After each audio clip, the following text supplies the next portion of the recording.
And Andrew's going to talk today about sleep and ADHD, which is really interesting to me because we're working on looking at sleep and ADHD in parents and babies and how it all kind of interrelates. But I think this is a totally different project looking at circadian rhythms today. So, thanks, Michelle, and thanks so much for the invitation. It's fantastic to be out here. So I want to talk about some work we've been doing over quite a while now on looking at circadian rhythms and sleep in attention deficit hyperactivity disorder in adults. So let's start with the idea that sleep is important. Okay, we spend about a third of our lives asleep, about 80% of that in non-REM sleep, about 20% in REM sleep. And while we don't really understand on a fundamental level why sleep is important, it's unlikely to fulfill just one function in the same way that awakening doesn't fulfill just one function. While we're not completely clear as to all the functions that sleep may serve, certainly from an evolutionary standpoint, we wouldn't be spending one third of our lives asleep if it wasn't fulfilling a range of vital functions. So having said that, let's think about one aspect of sleep, which is when we sleep. So we, humans, we are diurnal. So that means that we are asleep at night and we're awake in the day. Well, why is that? And what tips us? What controls the timing of our sleep in the evening? So if you think about it, if you go out, you have a heavy night, you don't get much sleep, the next day you struggle, but you will usually stay awake until roughly your habitual bedtime. So why is that? Well, this is explained in the classic two-process model of sleep regulation by Barbelli, which comes to us from the early 80s. And this postulates that there are two sleep mechanisms. One is process S. This is the homeostatic drive to sleep. So this is basically a drive to sleep that starts accumulating as soon as we wake up. Okay, so the longer we're awake, the greater the homeostatic drive to sleep. Now, we don't really understand how this works physiologically, but we can conceptualize it like an hourglass. So as soon as we wake up, we tip the hourglass over and the sands start running. So by the time we get to the evening, the homeostatic drive to sleep is high because we've been awake for a considerable amount of time. Now, superimposed on this is the second process, process C, and this is the circadian drive. So this is so the term circadian comes from circadian, about a day. This is a drive generated by an internal biological timekeeping mechanism. And as diurnal beings, our circadian drive to sleep drives us to wakefulness during the day and towards sleep or to decreased wakefulness during the late evening. So typically what happens under normal conditions is that by the time we come to the late evening, our homeostatic drive to sleep is high, our circadian drive to wakefulness is declining, and if you think about the area under the curve, that's now at its greatest, and that tips us into sleep. As we sleep, the homeostatic drive to sleep is relieved primarily through non-REM sleep, and the circadian cycle comes back around, so by the next morning, we're at the point where we've got a low homeostatic drive to sleep, and we've got a circadian rhythm driving us towards wakefulness, and we wake up and we iterate the cycle. In the same way that we can think of this process S as an hourglass, we can think of process C as being driven by a clock, an internal biological timekeeping device. Now, the Nobel Prize for Physiology and Medicine in 2017 was actually awarded for fundamental work figuring out the clockworks that underpin this timekeeping system. And actually, we understand quite a bit about the neuroscience and the fundamental biology of how we generate these circadian rhythms. From a systems perspective, the master circadian clock is located to these otherwise very obscure brain regions called the suprachiasmatic nuclei. So these are very small nuclei in the anterior hypothalamus. And this is a really interesting brain region because it's a very rare example of a brain region that does basically one thing. It does circadian rhythms. It's called the suprachiasmatic nucleus because it sits on top of the optic chiasm here. The optic chiasm is where the optic nerves enter the brain, and this is significant because the SCN receives direct retinal input that conveys information about cyclical light variations in our environment.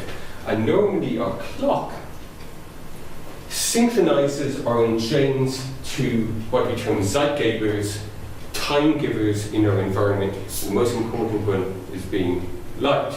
And again, this makes sense if you think about before the invention of electric light, that that light was from the solar cycle, and that by definition is a cyclical 24-hour exposure.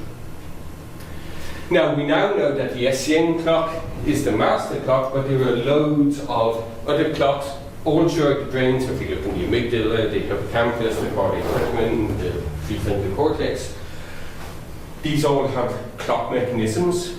And if we look in throughout the rest of the body, that nearly all cell types and organs have circadian clocks as well. So we think about the SCN clock as being the master the master conductor of the circadian orchestra.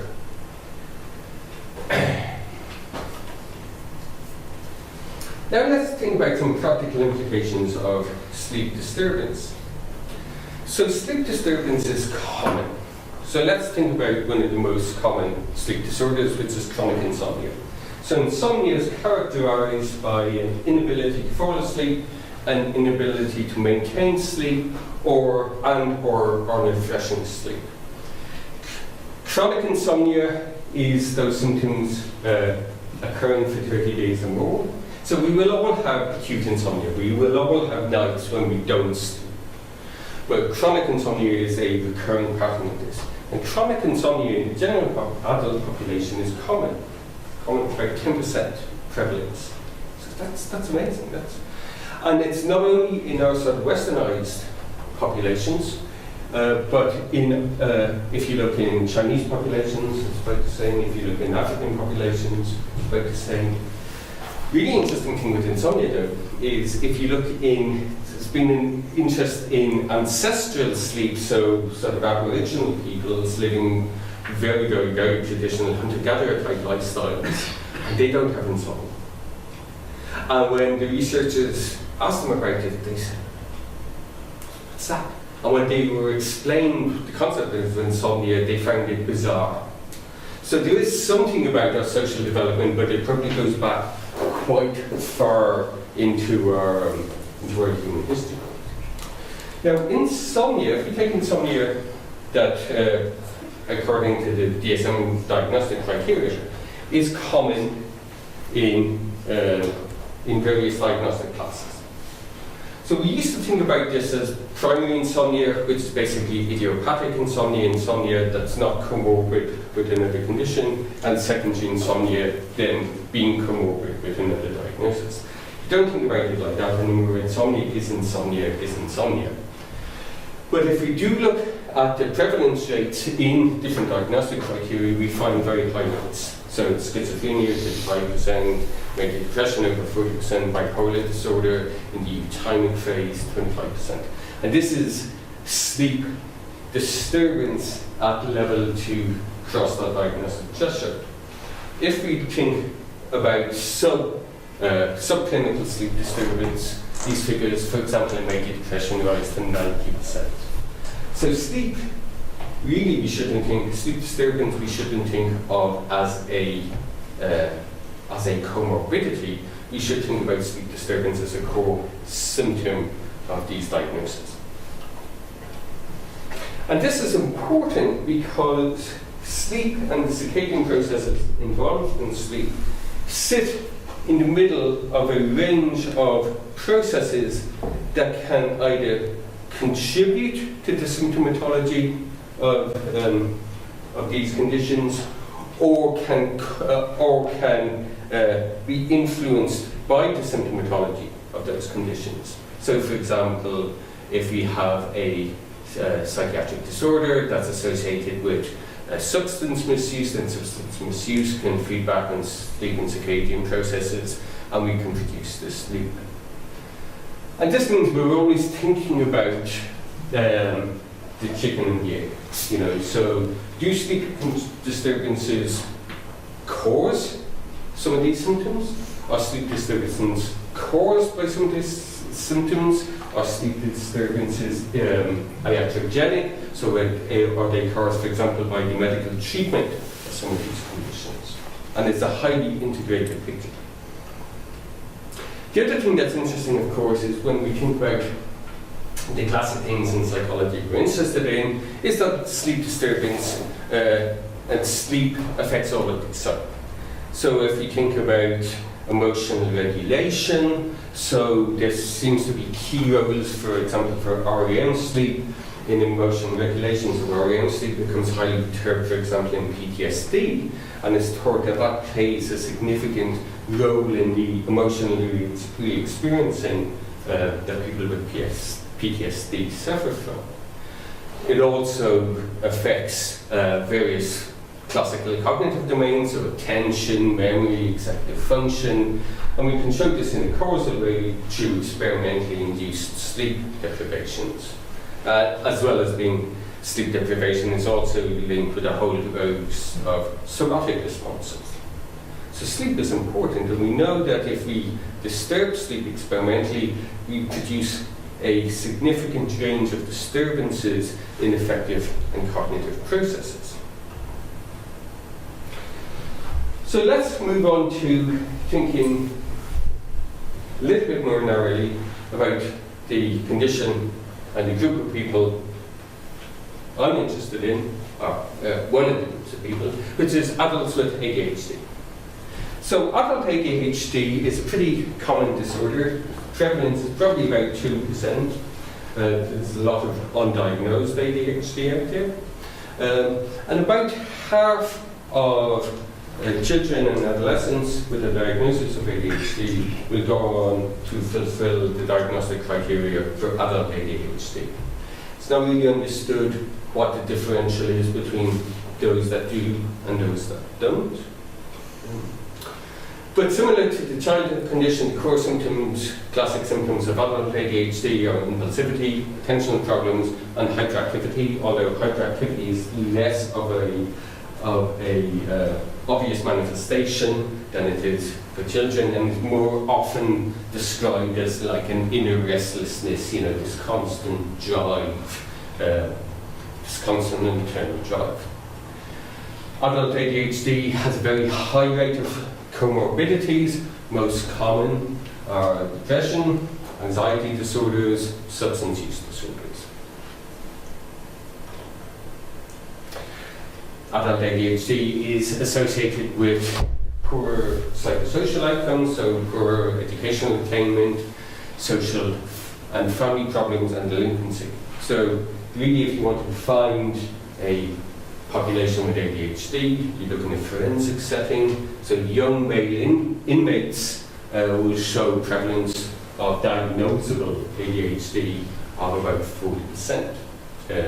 And the interesting thing is that this overrepresentation in a forensic population seems to peter out with an older age range in a forensic population, which probably indicates that the prisoners with ADHD are probably in prison for more petty type of crimes. And that's the way you can think about ADHD, is it's action without reflection. So it's a series of poor decisions which ultimately lead to poor outcomes, such as incarceration. Management is through pharmacotherapy with stimulant medication, with methylphenidate, also known as Ritalin, amphetamine. This is one of the peculiar things with ADHD. You treat it with psychostimulants. So you've got someone who's hyperactive, and you give them something that, if someone else took, would make you hyperactive. But there's this paradoxical calming effects of stimulants in ADHD, where there are concerns around substance use because these are psychostimulants, so they're in the same class as cocaine, and they're on the same schedule of controlled substances as cocaine.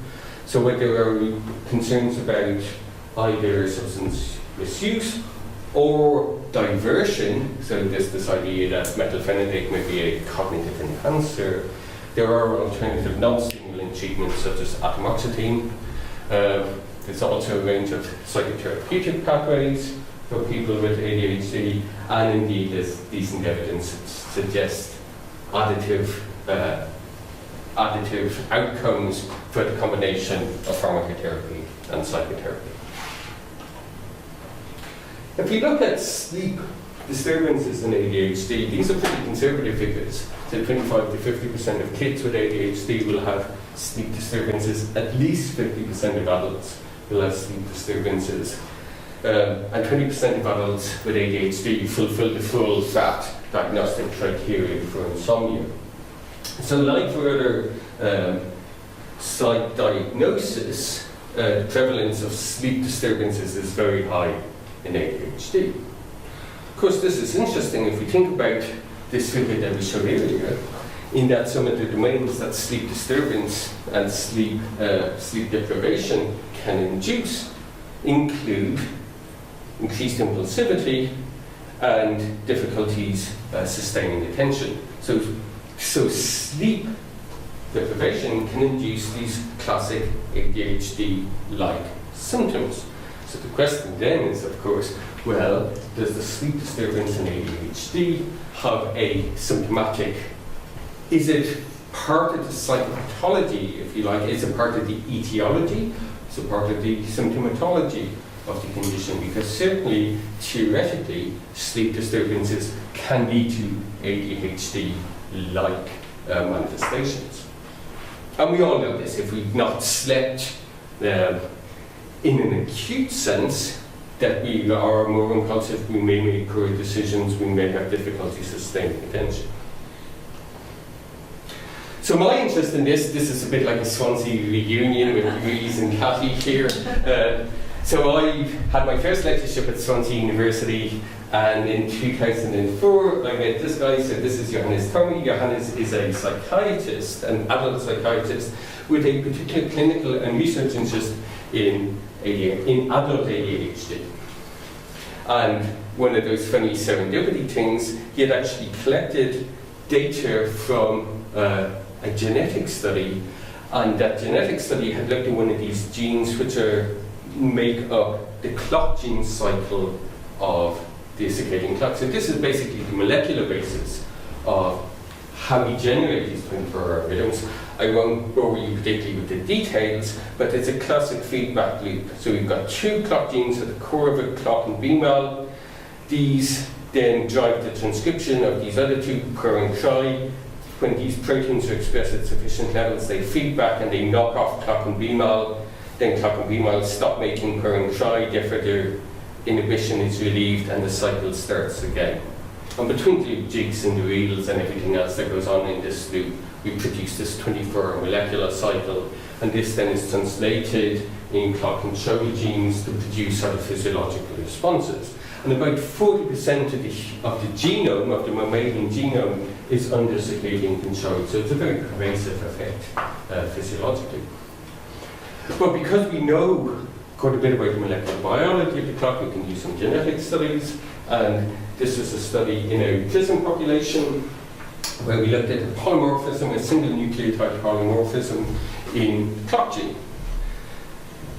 Just to show you how geeky scientists are, clock was the first mammalian gene isolated, and clock circadian locomotor output kaput. Scientists shouldn't be allowed out yet. But basically we found an association, very strong association with carriers of the T genotype versus just the pure CC homozygotes in their ADHD self-report. So either the T was risk-inducing or the C was protective, but a strong finding. Again, you can criticize candidate gene studies, so a lot of legitimate criticism of them, but this finding has actually been replicated in two other independent studies. Now that tells you a little bit. Okay, it tells you, okay, maybe it's a genetic, partly genetic thing. Doesn't tell you a whole lot more. So we followed up to do a functional assessment of circadian function and sleep function in adults with ADHD. So we got people to wear these active watches. These things are now pretty ubiquitous. You have Fitbits and activity trackers that everyone seems to have now. But this is the sort of full-fat scientific version. We also took molecular rhythms, and we utilised the idea that other cells in the body contain these cycling genes. Obviously, we'd like to look at the SCN, but the SCN is sort of buried deep in your head, so we can't look at that. And actually, the SCN is so small, it's beyond the resolution of standard MRI as well, so you can't do fMRI studies on it. But what we did do is we accessed cells that you can access, the inside of your cheek, the oral mucosa, and got participants to take samples of those 4 hourly over the space of a day, so we could build up a daily 24-hour profile of any circadian rhythm that might be occurring. So when we looked at the actigraphy, so these are the from the activity trackers, we saw some things. So for example, M10, so this is the activity in the most active 10 hours. Unsurprisingly, the ADHD group was more active. Okay, that's not a great surprise. L5, which is the activity in the least active 5 hours of the cycle. So this is usually between midnight and 5 a.m. or 1 a.m. and 6 a.m.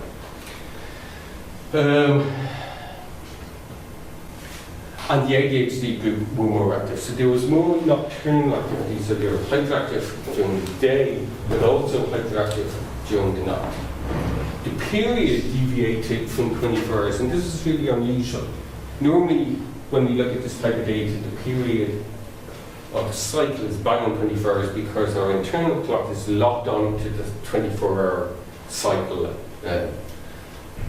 So this is typical 22.95. So to see a significant deviation from this is telling, it probably tells us that there's something faulty or altered in how the circadian clock is locking into those cycles in the environment for people with ADHD.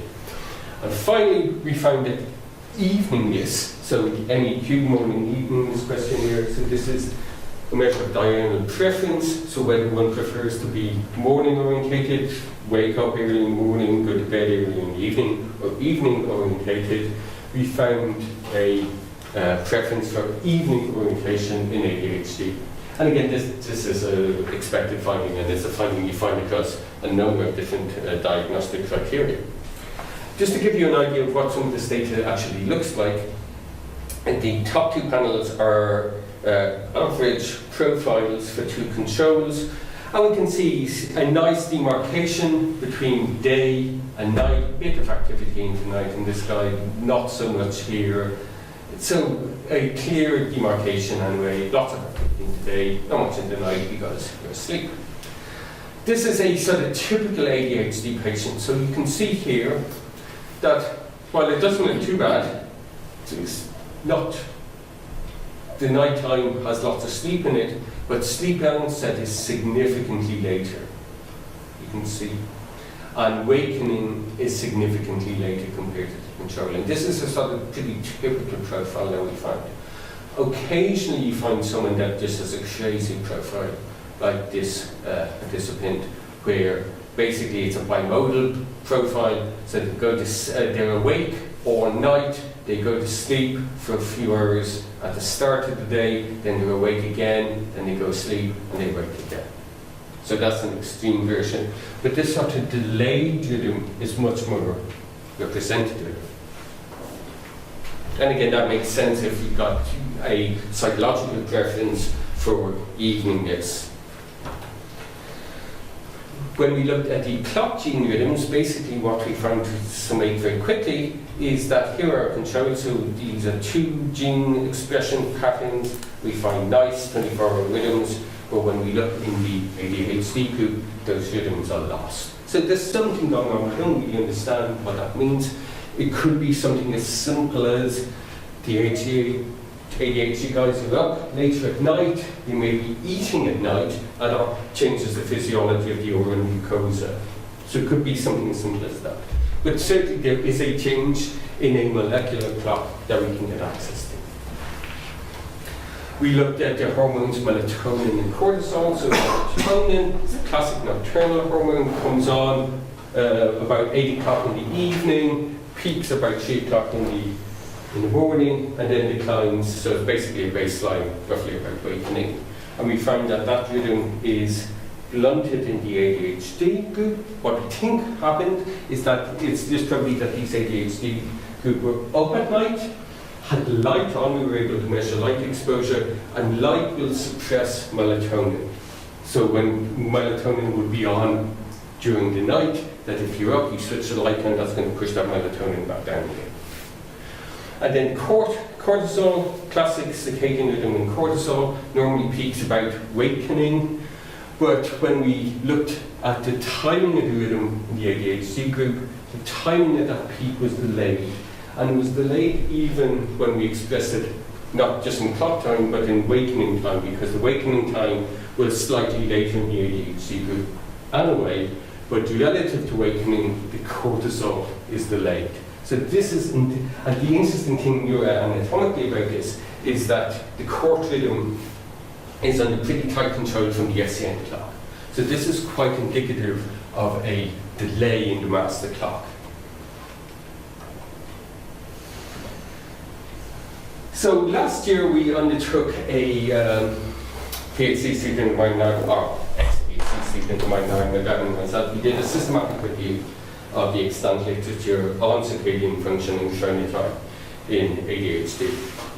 And what we found is, and this is quite interesting, that the picture for ADHD in adults is quite consistent, and it all indicates a phase delay of the clock, so later rhythms. So we've got the later sleep onset, we've got later DILMO is the dim light melatonin onsets.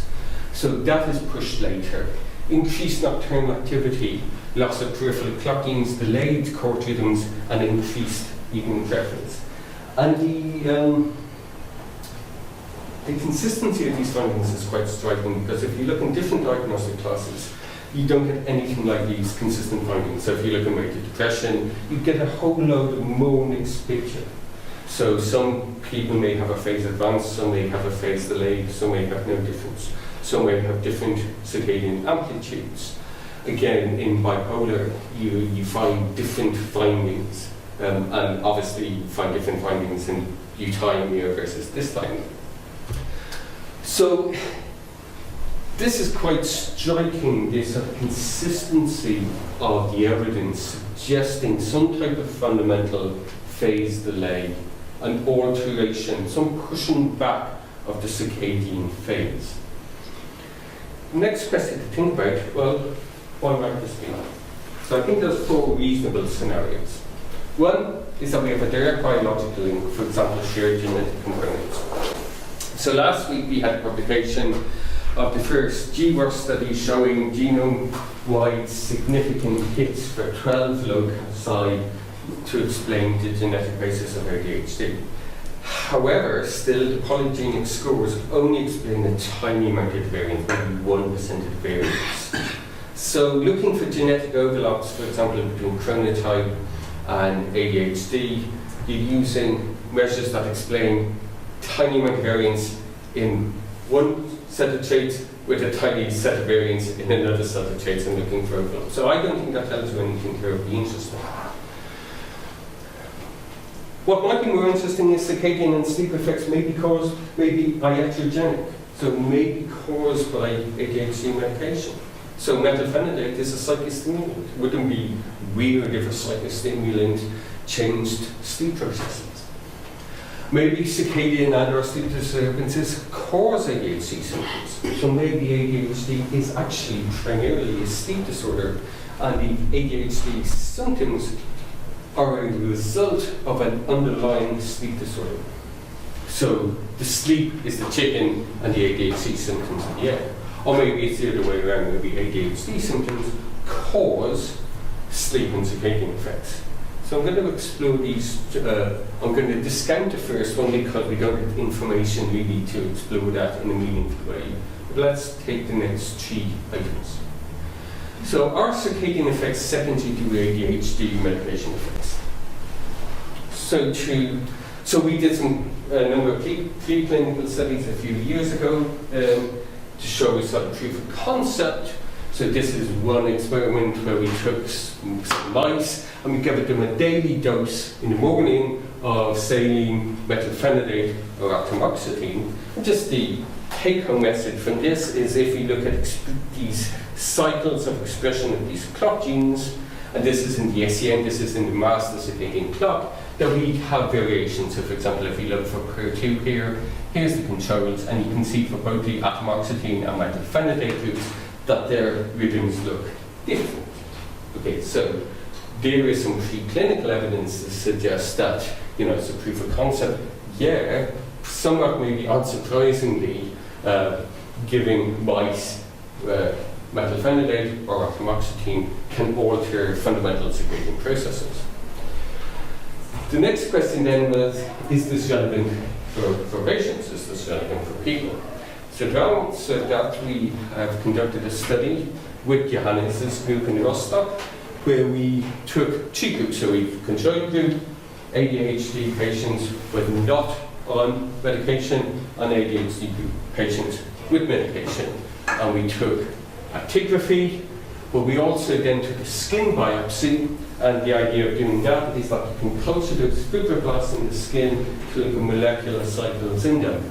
And you can do that either just through PCR, or we can transfect these with basically a biorecorder, this thing that with luciferase, and we can actually measure the light emitted, the bioluminescence from this, and we get these beautiful circadian rhythms. So when we looked at these data from actigraphy, what we find is that most of our differences is actually between the ADHD medicated group versus the other 2 groups. So the medication really does seem to matter. That we control obviously for age and sex, and one of our anxieties was, is there a clinical difference between these groups? So we control for ADHD severity scores. When we do that, we still find, for example, here a decrease in sleep efficiency. So this is the percentage of time in your sleep out that you spend actually asleep. And we can see that that is significantly lower for the ADHD with medication, but not for the ADHD no meds. L5, which is the amount of activity during the least active 5 hours, is elevated in the ADHD meds. Here's a completely crazy person up here with massive activity count during the night, and again, we really don't think that these are outliers. These are the types of cases we do find in these studies. And then, if we look at wakening after sleep onset, so this is how many minutes one spends in wakening after the onset of your main sleep. And we can see that this is significantly elevated in the ADHD meds group. And we think this is because they're not waking up more often, so the number of wake bouts is not more frequent, but when they do wake up, they're awake for longer. So it's not that the ADHD meds seem to be causing more frequent wake bouts during the night, but that when someone does wake up, that they're taking longer to fall back asleep, and therefore they are spending longer overall in wakening after sleep onset. So this data really points mostly to a medication effect. And can I ask a quick clarification? You may have mentioned it, Minister. The ADHD meds, is this all stimulant meds? It's methylphenidate, so it's not? There's a couple of atomoxetine in there. And they're mixed up in the same group? They're mixed up in the same group. And with any of these groups, they're on some other meds as well, and it's always a little bit messy with any clinical group.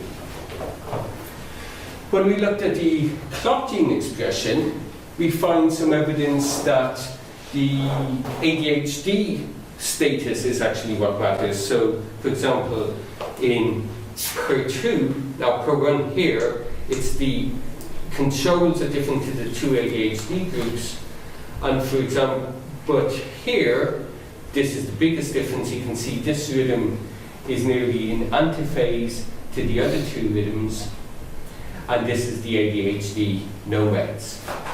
So we get this mixed picture that ADHD status seems to be important, medication status seems to be important. What any of these things mean overall is always very difficult to figure out.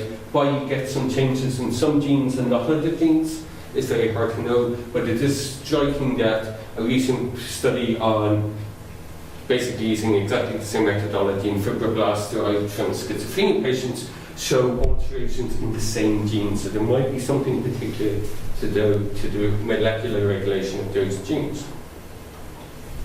Then finally, when we did these luciferase transfections, we get these beautiful rhythms, 24-hour rhythms, and we don't see any, we don't see overall changes, but what we do see at the start of this experiment, we've got to give the cells a kick to synchronize them, to bring them together. And when we do that, we find changes in how quickly the different cultures come into phase. So there's a difference in the day 1 to day 2 peak in how quickly the ADHD or the ADHD with meds groups come into phase, but by day 3 they've all arrived at the same point. So again, there seems to be evidence from the molecular circadian perspective of a effect of ADHD status and an effect of medication status. So as anticipated, it's a complicated picture, but certainly evidence that some of these effects we're seeing are in part iatrogenic. So they're in part side effects of the medication. And again, that shouldn't be widely surprising that something like methylphenidate could cause these types of changes. So in part, yes. Next question. Is ADHD a sleep disorder? So last summer there was a sort of kerfuffle of interest in the media where some colleagues in the Netherlands sort of were putting forward the idea that ADHD is actually primarily a sleep disorder. So is there evidence for this? So we've been looking at this, the relationship between sleep and circadian parameters and domains classically associated with ADHD, like impulsivity and attentional processes. And one of the things we're particularly interested in looking at is this idea of social jet lag. So social jet lag is basically a mismatch between our internal time and our societally imposed imperatives. So basically you've got social jet lag if you need an alarm clock to wake up on a work day. And about 80% of us do. The question is, why do you need an alarm clock? You need an alarm clock because you're not ready to wake up yet. And actually, your timing of sleep at the weekend is actually much more indicative of your natural circadian phase of sleep. The people that are at the greatest risk of social jet lag are the ones that have the latest chronotype. And the reason for that is just because our societal rhythms are quite early. So within that, the group of people that are at the worst social jet lag are secondary school kids, because they've got the latest, there's this ontological profile of chronotype, so they're at their latest, yet we're making them go to school for half 8 or 20 past 8 or whatever. So we've been interested in looking at chronotype because we know chronotype is associated with ADHD, this big shift towards evening preference, and that evening preference will lead to more social jet lag. So when we looked at that in a study, just a sort of cross-sectional study with using the adult ADHD screener, using the Barrett Impulsivity scale or the cognitive failures questionnaire, we find that chronotype is associated with more ADHD-like symptoms, not a huge effect or anything. Social jet lag is effect. So the more later the chronotype, the more ADHD-like scores, and the more social jet lag, the greater the ADHD-like scores, and the poorer the sleep quality, the more the ADHD-like scores. And for example, when we parse our participants into high and low social jet lag, you see a difference on the ADHD and impulsivity, but not, for example, on cognitive failures. So maybe there's something there, maybe there's something that's pushing us towards having more evening preference, and that's going to result in more social jet lag. Maybe this is contributing to these domains that are affected in ADHD. So to ask this question in a little bit more detail, we did a study in 200 participants, and we used a classic attentional test, a Connors continuous performance task, used in diagnosis of ADHD, used in lots of ADHD research. This is a typical go, no-go task, where the participants have to withhold a response for one particular character. So normally they have to press the space bar, apart from, for example, when X is presented, when they have to withhold a response. The interesting thing we saw in this is that when we looked at reaction time for the social jet lag, the ones with the social jet lag, with the least social jet lag, had slower reaction times. In this range, our slower reaction times were associated with higher accuracy. So the slower reaction time was associated with less errors of commission, which we think is a measure of attentional impulsivity, so that ability to withhold a response.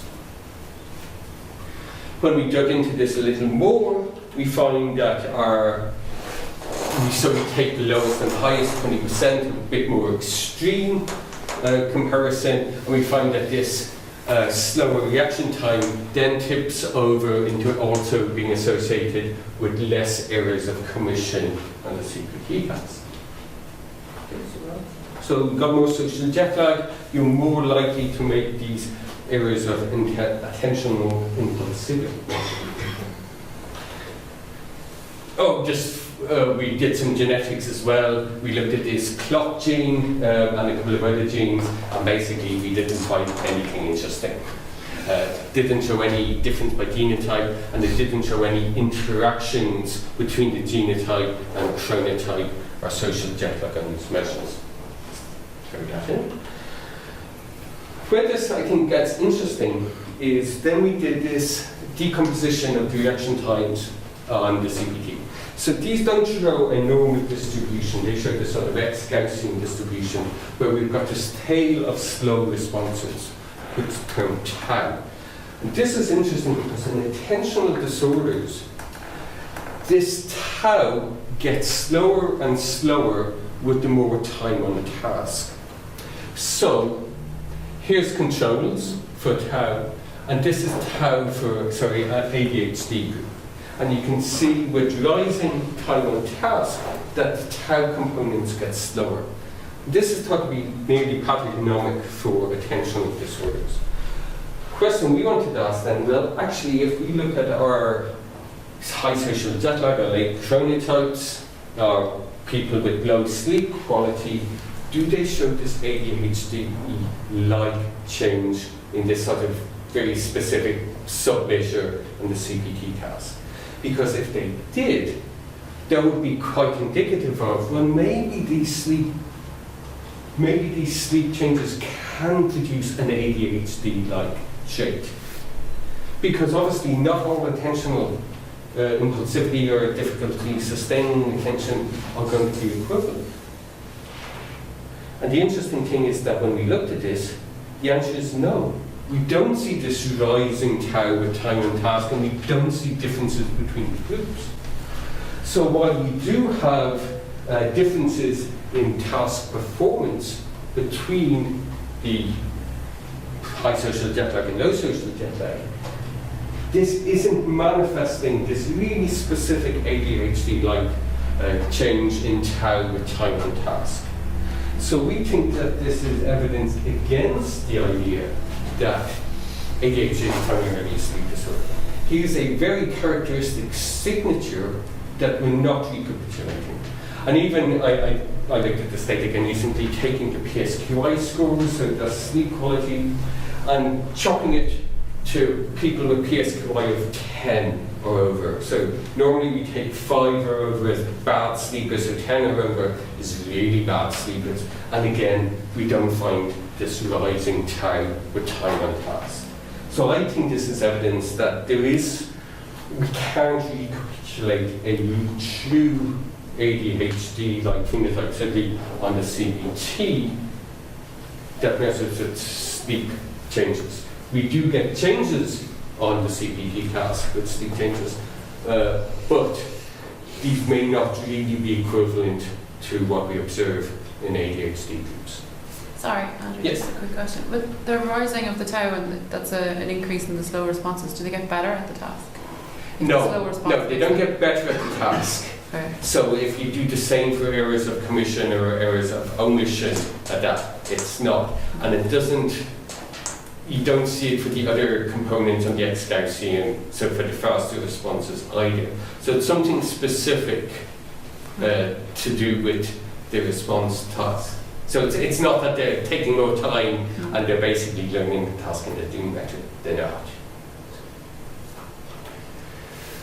Finally, right, I think we're always guilty of thinking about sleep disturbances cause ADHD-like symptoms. Oh, yeah, possible. But we really don't think about the conversion. So what happens if you have, you are more impulsive? And how does that influence the decisions we make about sleep? So we're not like mice. So when we have mice in the lab, you can put them in their wheels and they can run and you can pretty much tell when they're going to go to sleep and when they're going to wake up each day. We're different. We make, we like to think that we have free will. So we make decisions about our sleep time. So, for example, I can stay up. It's midnight, I can go to bed, or I can stay up and watch The Godfather 2. If I stay up and watch The Godfather 2, of course, the reward, I have a reward, the reward is immediate, I get to watch The Godfather 2. But I also have a cost, and the cost is delayed. So the next day I'm going to be sleepy, and maybe my performance will be impaired the next day. Now, of course, one of the things we know about ADHD is it's strongly associated with the delay aversion. People with ADHD show strong preference for a smaller but immediate reward over a larger but delayed reward. So they show much steeper temporal discounting than other groups. And maybe this affects decisions about sleep. So this is a study we published this recently showing sleep in low versus high impulsivity individuals, where here's a low impulsivity individual, the Actigraphic, basically they've got a really nice sleep rate, very stable. These diamonds are the mid-sleep points, so you can see very stable. Here's a high impulsivity individual, very much both later and much more variable. So why is that? Why might impulsivity be associated with both lateness, so maybe a later chronotype, but also less stable rhythms of sleep-wake behavior? So we're thinking about delayed discounting, and we're thinking about if one has impulsivity, either as part of ADHD or just as trait impulsivity, one might be expected to discount future costs of sleep loss, or future benefits of sufficient sleep more heavily, and therefore show a preference for activities that may displace sleep behavior. So, if you're my age, when we were kids, we did it on much choice. 11:15, the test card came up, the national anthem played, and the TV went off. And that was literally it. You had nothing else to do. Now we have Netflix, we have phones, we've got everything. So we've got this whole range of things and options that may displace sleep. And perhaps And in making that decision whether to go to bed or whether to go to sleep or whether to spend the evening on Instagram or whatever, maybe temporal discounting is going to be important into how we balance the costs and rewards around bedtime and how that shapes our decisions around bedtime. And there's surprisingly little literature on this. So we're interested in thinking about the interplay between late chronotype and eveningness and temporal discounting. And this is our model, basically. I decide to wake up, to stay awake and watch the Godfather 2. In watching the Godfather 2, I'm watching a telly that's beaming light at me. That light has a biological effect on the clock. Through the retina into the clock. And actually light in the late evening, early night will delay the circadian rhythm. We know this from the fundamental properties of the clock. In delaying that rhythm, we produce a later chronotype. So my clock is now telling me to go to bed later, to wake up later. And now we're in a loop. So perhaps this is a mechanism through which the impulsivity associated with ADHD can form a behavioural loop through known biological mechanisms to perpetuate this lateness of circadian measures. This lateness of circadian measures that we keep seeing in the literature. Evening preference, later sleep onset, delayed in all these things. And we know biologically we can cause all these things by more evening light exposure. So perhaps this is an input from the ADHD symptomatology profile into producing these effects. That this might be, for example, so we did a study a couple of years ago looking at time preferences associated with chronotype. And we showed that evening chronotype, so lower MEQ scores, are associated with more preference for present time perspectives versus future time perspectives. And we know that time perspectives are also linked to temporal discounting, that those with more preference for present time will discount future costs more heavily. So this is what we're working on at the minute, because we think this is a way of thinking about, well, actually, how do the core classic symptoms of ADHD, how may these feed in and produce these observed sleep and circadian changes that we see in the condition. So to summarize, ADHD is associated with circadian rhythm changes at molecular and behavioral levels. Medication certainly seems to contribute to some of these effects. It's uncertain if sleep circadian disturbances can cause true ADHD symptoms. They maybe can cause symptoms that look at the superficial level like ADHD symptoms. But also maybe ADHD symptoms can contribute to sleep and circadian disturbance versus, let's say, poor decisions around bedtime or maladaptive decisions. Some implications of this. So I think in this field of sleep, one of the really interesting findings emerging is around the use of CBTI, so cognitive behavioural therapy for insomnia. And some really promising trial data showing that CBTI, when applied, for example, in a population with major depressive disorder, that the CBTI improves sleep quality, but also improves the depression symptoms. And it doesn't work inversely. So CBT for depression causes a relief of the depressive symptoms, but not insomnia. So perhaps CBTI can be a useful psychotherapy to improve not only sleep, but these classic ADHD symptoms as well. Sort of at a level below that, below sort of full fat CBTI, maybe sort of psychoeducation or light hygiene or sleep hygiene may partially recapitulate such benefits. There's a lot of interest, for example, in timed eating. So ADHD is associated with significantly elevated risk of obesity, and also night eating, and we know night eating is more metabolically harmful. Potential for light therapy, so using light to manipulate the clock. So if you say, well, people with ADHD, adults with ADHD have later rhythms. Well, we can use more than light therapy to pull that rhythm, advance it, pull it maybe into a more adaptive phase, and maybe we see symptomatic improvements with that. And finally, chronotherapy, so pharmacological agents that act on the clock, such as melatonin or the antidepressant agomelatine, might be useful in the clinical management of ADHD.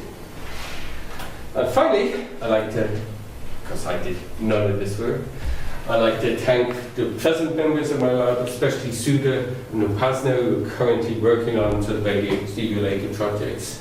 Niall Gang, a lot of whose work I showed on the sub-CBT data, my old labbies from Swansea, Alison, Amy and Cathy, and my long-term collaborator, Johannes in University of Rostock, as well as Bogdan Branescu in Cluj. And thank you for your attention, and I'd be delighted to take any questions.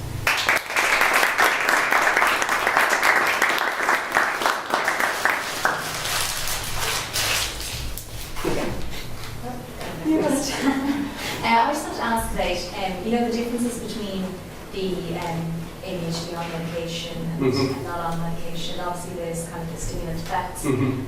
But would the patients on medication not be the ones, maybe the less manageable? Yeah, no, it's not, because that was our concern. Yeah. So it's not. So there's actually no difference, group-wise difference in the severity scores. You control for that, and it's more likely it's a patient preference thing. There was definitely an anxiety. Could there be, my question was the same, so yeah. Could there be other additional contextual effects that would determine whether they were on medication or not, like family and social, like various kind of family dynamics that would determine whether or not they were on medication? They might also have a knock-on effect. And you said there was a combination of stimulant and non-stimulant. So I'm wondering essentially, I know it would be difficult for ethical reasons, but would it be better to try and run this within subjects? To have people on and off medication? Yeah, well that would be a very nice way if you could capture people at first presentation at clinic where they're drug naive and then follow them longitudinally but that's a difficult study to do because you're talking about long taper up to a therapeutic dose, then long-term effects, so again, what their scores are. Absolutely, it's just super difficult to do in this type of population. So it's always good and it's always mixed, and and even the related comorbidities also, and these are comorbidities which also cause sleep disturbances in and of themselves. So it's very messy. The one thing we did be careful is that they're all employed. So that's another, obviously the unemployment rate is higher in the ADHD populations. That's obviously can have a pretty profound effect on your circadian rhythms. So all these participants were employed, because that was always a criticism of similar studies, for example in schizophrenia, these people aren't employed, so that's the factor. That's not the factor. I would expect as well that the contextual effects that go with taking ADHD medication as an adult would actually contribute to improved sleep hygiene rather than the reverse. So it might be the opposite pattern than the one that you're getting. Yeah, it could be. I suspect these are just medication effects. And again, we're talking about a psychostimulant. So again, it shouldn't be any surprise. And also with the preclinical data that shows, in the proof of concept, where we don't have to worry about those contextual effects, that there is other biological effects. So we do have a pathway into explaining it. I was to ask about those because in the preclinical data that you did with, was it mice, I think? Yeah. But I'm assuming they weren't mice that showed any kind of ADHD type symptoms. No. So if you give a healthy person Richmond, they're bouncing off the walls. No, of course. And there aren't any really good animal models on the ADHD. It's one of the, people say, I've got a hyperactive mouse, it's a model of ADHD. But it's not. And unfortunately that's one I wish there was, but there isn't good valid models. Yeah. And so you mentioned employment, and just think about different types of employment. I understand that people sometimes switch to shift work. These are shift work. But as a possible way of giving your second hypothesis a good run for its money, is it possible to follow people who've moved from regular employment to shift work and examine if they start to show ADHD style. Yeah, there isn't any data doing that. Again, shift workers are a difficult population to work with, and what you tend to lose is that very important population of shift workers that can't tolerate shift work, and it's a survival cohort effect. So when you recruit shift workers, you actually may be missing the people that are most impacted. There is some data that from ex-shift workers you do have cognitive detriments following the cessation, so when you retire. Definitely shift work seems to be a dose response effect as well, that the longer you are on shift work, the more effects you see. Certainly what you do see in shift workers are more coping responses, so more alcohol use, more smoking, and it's thought that maybe some of the health outcomes of that associated with shift work are actually mediated through these. And actually there's an interesting study just published during the week on type 2 diabetes in shift workers, showing that it's an interaction between shift work and unhealthy lifestyles, and actually you can mitigate the effects of the shift work with a healthy lifestyle. So, but shift work is I could talk for hours on shift work, but it's such a really messy exposure, and actually what we mean by shift work, because shift work varies widely between different types of shift and work settings.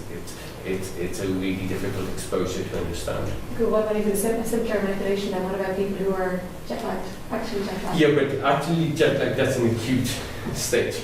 Yeah, you know, you so can still you try and can- grab them and find them. Yeah, you can do that, and they show all sorts of impairments. And the reason that you show an impairment when you're jet lagged is basically your SCN clock actually gets in phase quite quickly, but all your other clocks take a lot longer to draw into that, to come back into phase, and that's why you've got this malaise. It's not just being tired, it's this malaise that's associated with that. And certainly jet lag.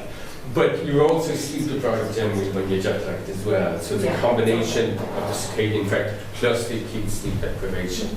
Is that Maynooth? That's Maynooth. It's like that all the time.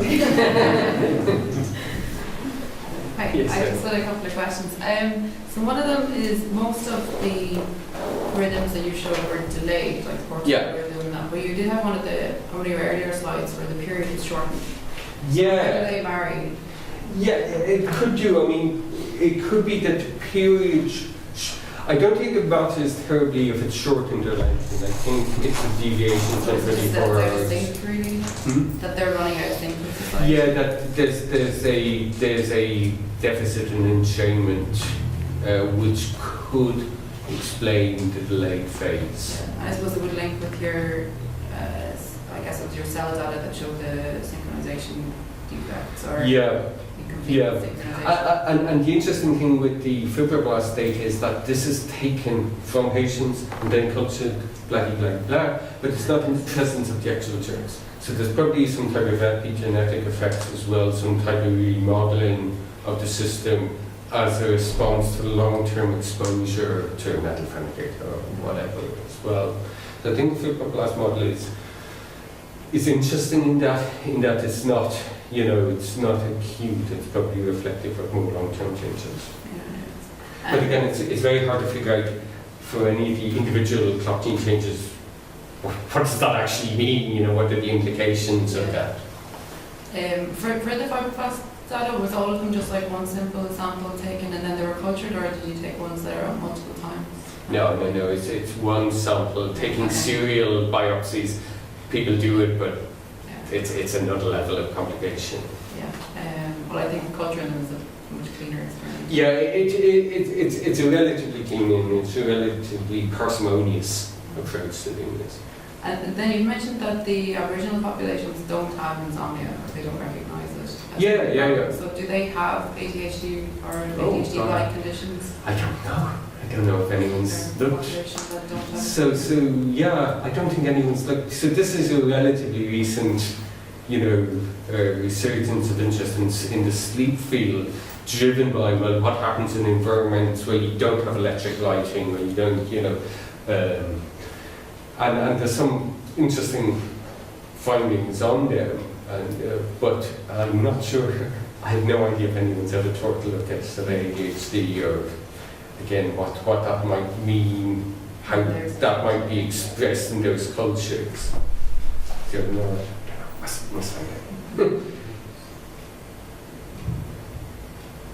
In those populations, how variable are the circadian rhythms based on time of year? I know that they're probably So rhythms obviously do change with time of year. So sleep tends to track dawn. So we sleep in winter, and now we do sleep slightly longer and slightly later. So seasonality is important, and especially for these latitudes where we do have quite extreme changes in seasonal photoperiod, you know. There aren't that many pre-industrial populations in like more polar areas that you can... No. So so the Aboriginal populations, so some of them are like in Papua New Guinea, so they're pretty equatorial. But some of them in Namibia, so that's quite far side. So they do have seasonal changes, and where those populations have a resource cycle depending on the seasonal change. That clearly drives sleep as well. So would they actually, would they sleep twice as long in the winter as they do in the summer? No, and that's one of the interesting findings you see with these. And one of the interesting things sociologically and historically is that we seem to have in our own history the idea of two sleeps. So in medieval times we went to bed early in the evening, and then you woke up and you had the time for socializing in the sort of late night, and then you went back to sleep, and then you got down. And that seems to one of the consequences of electrification and industrialization seems to have been this consolidation out into one sleep act. And that's quite unusual because most animals, you look at your cat, and your cat doesn't take itself off the bed at 9 o'clock. And then wake up at 8 o'clock in the morning, So having a major consolidated sleep out is not a common thing. And it seems to be actually that it wasn't a thing that we used to do. And that might explain, for example, the prevalence of insomnia. Why insomnia is so common, especially sleep maintenance insomnia, where you wake up and you're wide awake. Perhaps that's a reflection of actually that's what we just used to do. Again, things like our sleeping environments as well probably have a huge influence. So now with electric heating, for example, those other hedonic factors in the sleep environment can have a huge impact. So probably your sleep patterns are quite different than when our bedrooms used to be really cold and really different. I was just wondering, sorry, with people with ADHD, are there any differences in the actual sleep cycles themselves? Because I know with use of different substances, it completely inhibits REM sleep and kind of... Yeah, that's a good question. And like most conditions, when you look at the PSG data, it's just horribly inconsistent. That different studies, some studies find changes in sleep architecture, some don't. The methodology is often not comparable. So if you're just doing one night PSG, you probably have a first night effect, especially if it's in the lab. Depends. So one of the interesting things in sleep in general is that we're now understanding that sleep is much more localized in the brain. And actually what you see if you do high density EEG is quite different to what you see if you just do sort of standard low density EEG that you would normally use for PSG. So it doesn't tell you anything, it just confuses you, I think, when you look at the sleep architecture. It would be lovely if you could say, yes, there's less stage 4 and non-REM sleep, so you've got a deficit there. Yeah, it's difficult. Certainly, probably, and again, the medication probably do affect sleep architecture as well, and we can't infer any of that from actigraphy. So thanks, William.